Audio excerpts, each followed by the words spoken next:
This is Judy with Love to Sew Studio, and as you can see, we're in the dead middle of winter. So I thought what better time to show you how to make some quilts. So let's head on into the studio where it's nice and warm so I can show you how to make some quick and easy quilts that you can cozy up to next to the fireplace.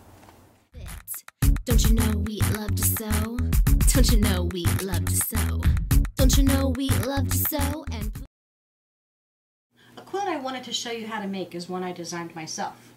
This quilt is made from both traditional quilting seams, just a regular seam, and also the raggedy quilt. I used pastel and light colors. This quilt reminds me of perhaps a beach house or heading down the beach, which is where I'm going to retire someday. Okay, let's get sewing. The first step in making this raggedy patchwork quilt is to make your background.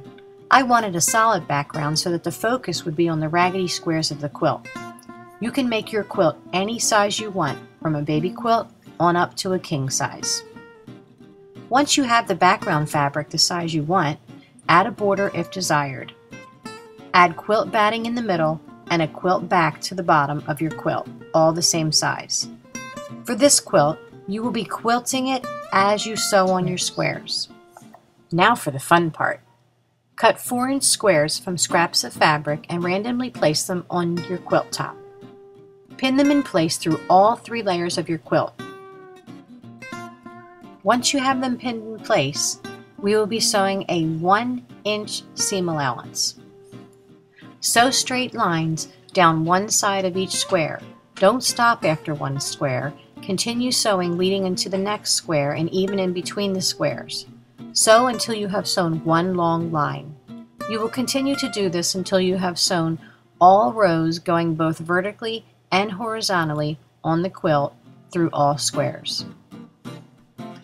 This is what the back of your quilt will look like when you are done sewing all your lines. And this is what the front of your quilt will look like. We did a 1-inch seam allowance so that your squares would have plenty of room to rag after you have washed and dried your quilt. The more you wash and dry it, the more ragged they will look. At this point, your quilt is just about done.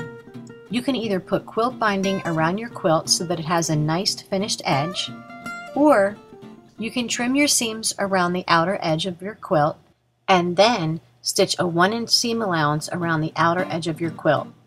Doing this allows the outer edge of your quilt to also rag.